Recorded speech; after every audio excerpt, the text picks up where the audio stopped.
रोज की तरह ही बकलोलगढ़ का नरेंद्र रसिया, जिसे गांव के सभी लोग मोहब्बत से कवि बुलाते थे,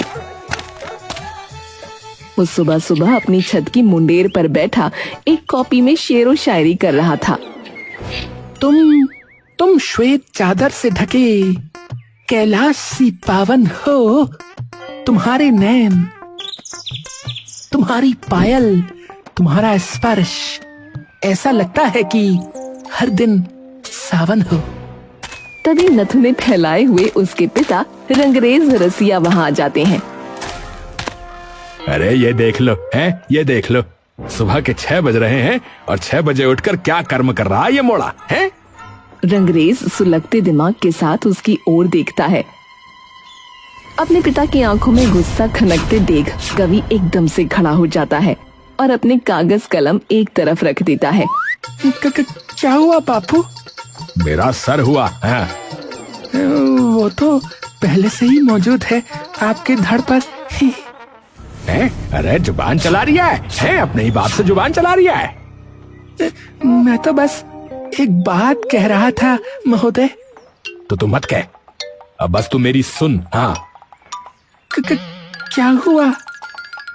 बैठ, बात करनी है तुझसे। कवि को आभास हो जाता है कि रंगरेज अब उसके सिर पर एक बहुत बड़ी आपदा का गुब्बार गिराने वाला है। देख मोड़ा, तुझे तो हो गए कई साल इस शेरो शायरी में माथा पीटते, और कमाया तूने एक ढेला तक नहीं आज तक। तो बेटा इसे छोड़ और अपना काम धंधा पकड़, कोई मेरे साथ चलियो। आज मैंने एक जगह बात करी है तेरी। अरे बापू, पर अरे बस, आज चलना है तो है, नहीं तो तू इस मुंडेर पे बैठा बैठा ही मेरे पैसों पे अपनी सारी उम्र गुजार देगा, समझा? अरे बापू, पर अरे परपुर कुछ नहीं। अब घर गृहस्थी बसानी है या पूरी जिंदगी ऐसे ही नल्ला फुकरा बने रहना है, हैं? कवि चुपचाप वहीं बैठा रहता है और रंगरेज गुस्से से भर्राता हुआ वापस चला जाता है। जालिम दुनिया रिवाजों में थाम लेती है। हम उड़े कैसे, ये तो पैर तक बांध लेती है।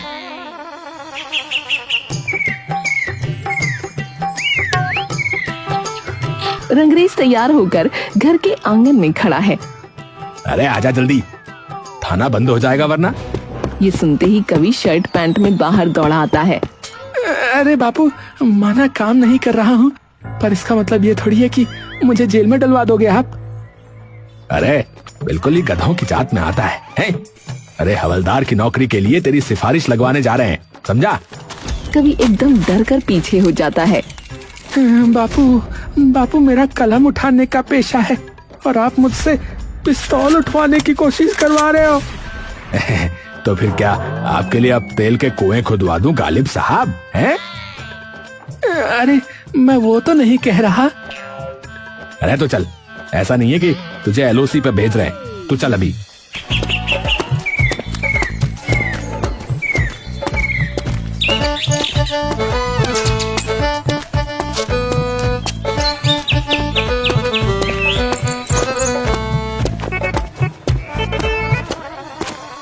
रंगरेज और कवि जैसे ही थाने पहुंचते हैं, सामने इंस्पेक्टर फुल्की पान चबा रही होती है। उसकी साइड में उसका कांस्टेबल टीनू उसके लिए पीक दान लिए खड़ा होता है। नमस्कार मैडम। नमस्ते।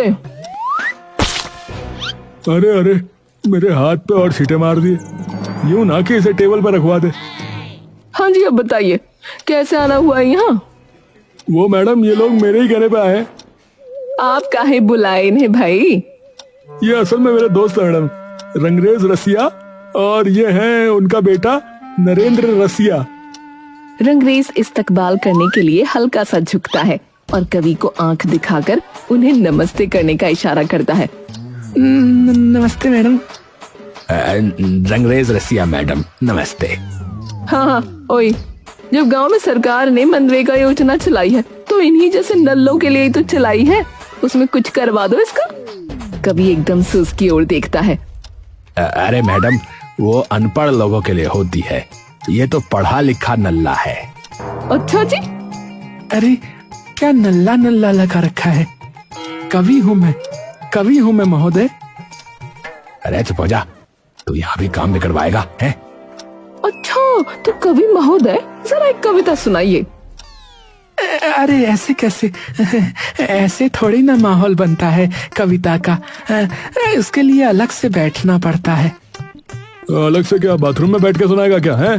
क्या करना है बता? थोड़ा बहुत भाग दौड़ भी कर लेते हैं ना। रोज सुबह सुबह दंड बैठक करता हूँ और दौड़ मारता हूँ। ठीक है, तो फिर कल से भेज दीजिएगा। अरे बहुत बहुत मेहरबानी मैडम, बहुत बहुत मेहरबानी। कोई नहीं। अरे टीनू, जरा कालू के यहाँ से 4 समोसे ले आ, भूख लग गई रे हमें भैया।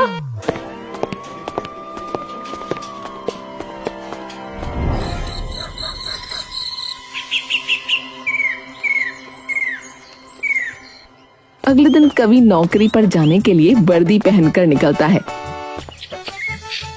माँ, मैं निकल रहा हूँ। उसकी माँ हाथ में एक कटोरी लिए आती है। अरे जाने से पहले ये दही चीनी खाते जा। ठीक है। अरे ऐसे मुंह सड़ा के मत जा, आज पहला दिन है काम का, खुश होकर जा। हाँ हाँ ठीक है। दही चीनी खाकर कवि सीधा थाने के लिए निकलता है।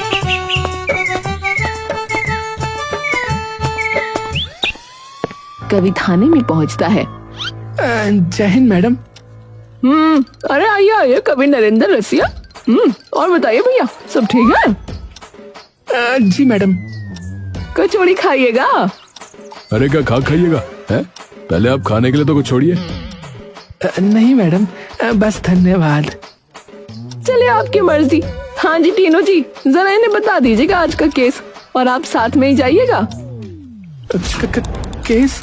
मैडम, केस मतलब किसी खतरनाक मुजरिम को पकड़ना है क्या? अरे आप तो डर ही गए कवि महोदय, लश्कर के हेड को पकड़ने नहीं भेज रहे आपको, चिंता मत कीजिए। ठीक है मैडम, तो फिर हम चलते हैं। ठीक है। अरे हाँ टीनू, आते वक्त मेरे लिए टिक्की और ले आइएगा। एक हलवाई बैठा लाता हूँ, यहीं बांध लियो उसे। ठीक है मैडम, चलो भाई।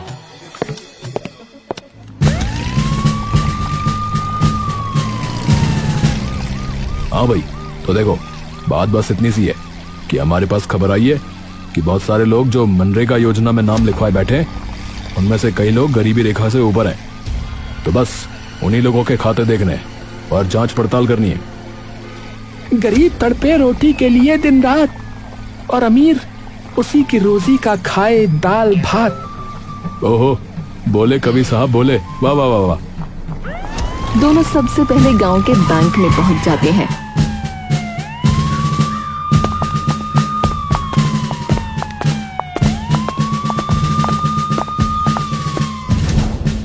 तू यही बैठ, मैं जरा इन लोगों के खातों के बारे में पता करके आता हूँ, ठीक है?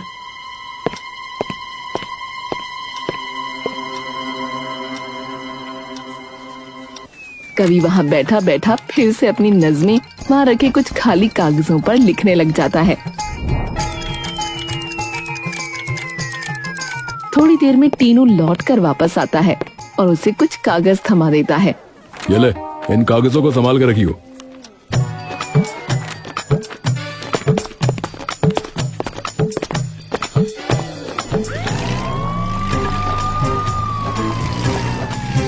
दोनों गाड़ी में बैठकर कहीं जाने लगते हैं। अब कहाँ जा रहे हैं? बस कुछ लोग आए नजर में जिनके खाते में पैसे जा रहे हैं, लेकिन थोड़ी देर बाद ही वो पैसे किसी और खाते में भेज दिए जाते हैं। और जब उनका खाता देखा तो उन लोगों के पास तो पहले ही खूब पैसा पड़ा है, तो इन्हीं लोगों के घर जा रहे हैं। इन लोगों ने पहना झूठा लिबास है। इन लोगों ने पहना झूठा लिबास है। सर, इन लोगों को डंडे मारो, ये तो पक्के धोखेबाज हैं।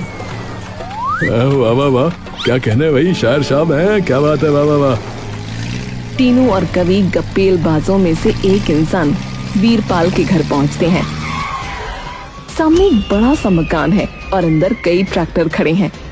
वाह, ये तो वही बात हो गई सर। कौन सी बात?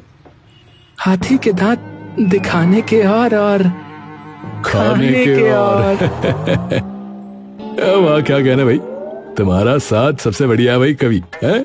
ना तो वो भुक्कड़ मैडम, ना उसके खाने के ऑर्डर। उसने मुझे हवलदार कम और ढाबे का छोटू ज्यादा बना रखा है। हाँ, ये तो मैंने भी देखा है। खाने पे ज्यादा हाथ रहता है उनका। ज्यादा हाथ नहीं, वो खुद ही पूरी की पूरी खाने पे रहती है। हाँ, कवि हंसने लगता है। चलो जरा इनको पकड़ के लेकर आते हैं।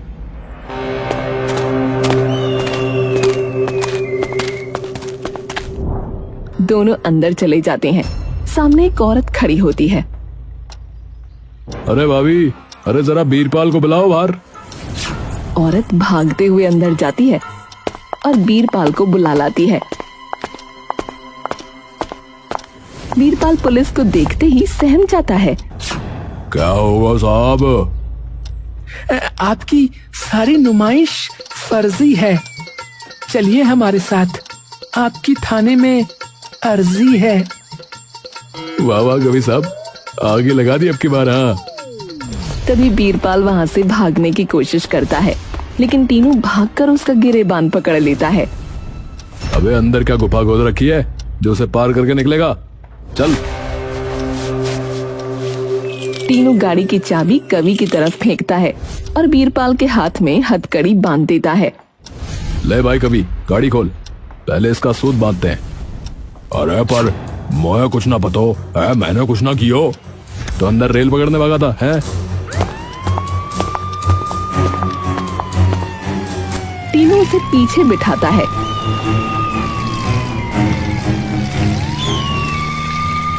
थोड़ी देर बाद कवि और टीनू सभी दोषियों को थाने में लेकर पहुंच जाते हैं। सर, मैडम की टिक्की भी लेनी थी, याद है ना? हाय हाय, अब बताओ मुजरिम पकड़े या इनकी टिक्की बदवाएं? मैं सही बता रहा हूँ, कुछ दिनों में बकलोलगढ़ थाने की जगह वहां पर मैं बकलोलगढ़ हलवाई लिखवा दूंगा। हाँ। कवि हंसने लगता है। फुल्की थाने में पैर पसारे आराम से समोसे खा रही होती है। टीनू और कवि सभी गुनहगारों को पकड़ कर लाते हैं। टीनू सर, सुनिए, दूर से देखा तो कोई बच्ची खेल रही है। अर्ज किया है, दूर से देखा तो कोई बच्ची खेल रही है। पास आके देखा तो फुल्की मैडम समोसे पेल रही है।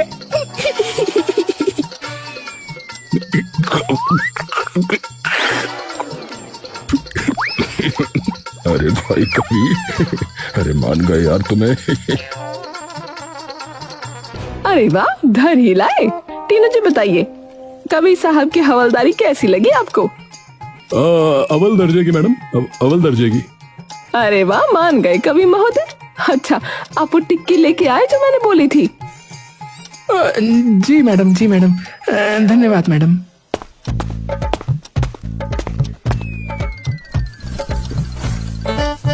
चलिए करो भाई इन अंदर।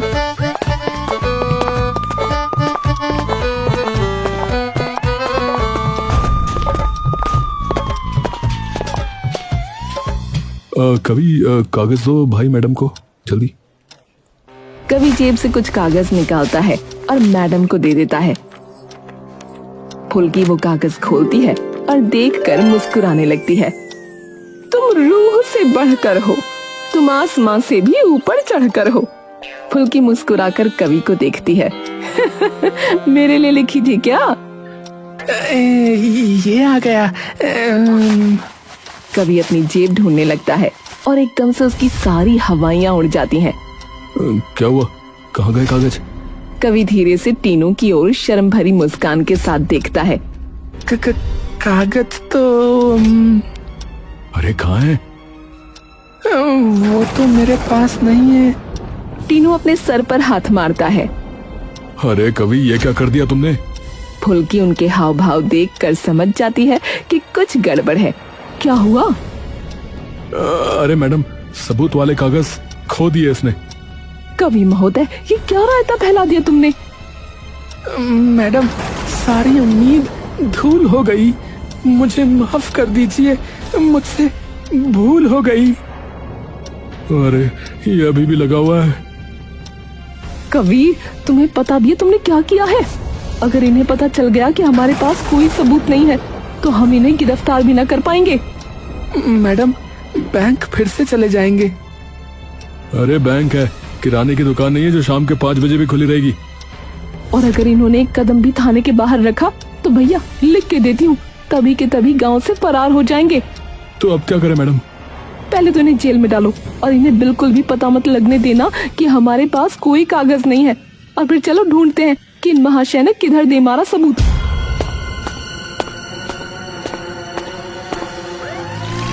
तीनों गाड़ी में जा रहे हैं और कवि पीछे बैठा है। हाँ भाई कवि, अब बताओ कि कहाँ से निकाले थे कागज? अरे क्या हो गया, जुबान भी खो दी क्या? बोल क्यों नहीं रहे कवि? फुल्की गाड़ी के ऊपर शीशे में देखती है कि कवि पीछे बैठा कागज पर कुछ लिख रहा है। ये देख लो टीनू जी, पूरा केस फंसा दिए हैं और इनके कान पर जूं तक न रेंग रही है। अरे ओ कबीरदास, ओ भाई हो। जी जी जी सर, बताइए। अरे तुम्हारी नज़मों से नहीं मिलेंगे हमें कागज। ये बताओ कि आखिरी बार कहाँ निकाले थे? जब हम ढाबे पे रुके थे टिक्की लेने, शायद तब निकाले थे। लो जल्दी ढाबे पे गाड़ी लो।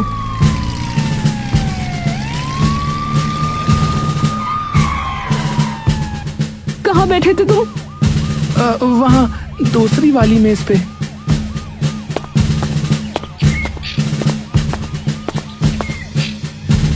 मैडम यहाँ तो कुछ नहीं है। अरे सुन भाई हो। जी साहब, बताओ। यहाँ कोई कागज पड़े मिले थे क्या? पता नहीं साहब, मेज कुर्सियों की सफाई तो मुरारी करता है।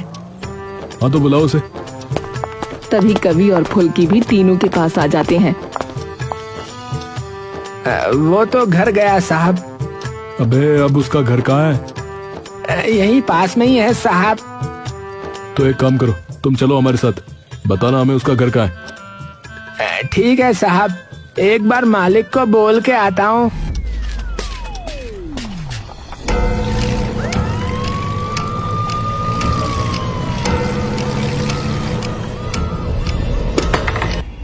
ये क्या बवाल है भाई, हथौड़ा किसने फेंका? अरे क्या आ गया? अरे सीधा कुकर ही मुंह पे फेंक के मार दिया क्या?